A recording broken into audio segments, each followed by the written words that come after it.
السلام عليكم اخوان. هاي السيارة السوناتا اللي اجت مصعدين زلمة شايب قايلين وين غير العراقية لازم نوصلك، جابوه ذبوه هنا. شوف اللقطة راح تصير تقطيع مستلف راتب ومصعدينه قايل انت زلمة كبير ولازم نوديك لهناك.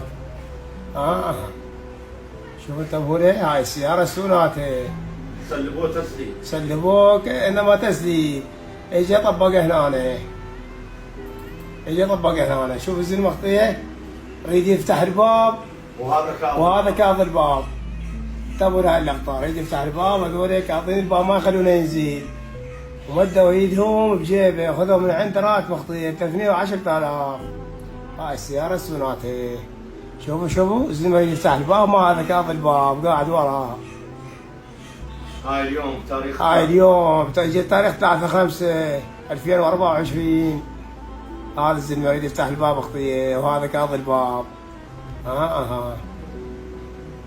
يحاول بقى شوي كاظ الباب ما يخلونه ينزل. ترويع مغناطيسي ما ادري ايش يسمونه. يريد يفتح الباب ما يخلونه وهذا كاظ الباب بيده.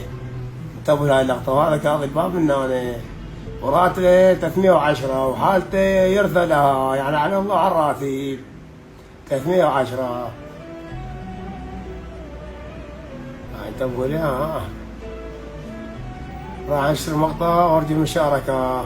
فتحوا له الباب وهذا رفع الجامع، خذوا مدوا ايديهم بجيبه وخذوا من عنده 310,000 راتبته من المخطية. هذا زلمة انتبهوا لي حتى ما شو راح يطلع بسرعة. زي ما طقوها هاي بالنصير اليوم صارت هاي السوناتا. سوناتا بدون ارقام راح،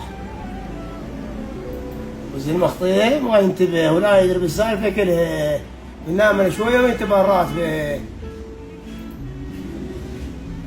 هاي الزلمة انتبهوا لي اختي ظل ابو علهو ماسك شوية وينتبه على راتبه. تلاقينا بالدرب وين غير العراقية زي ما شايب يمشي بالشارع لازم نوصلها. هذا اختي راح يروح لاهله يوصل لهناك ويحس بالراتب ما هو مخليه بجيبه صدور.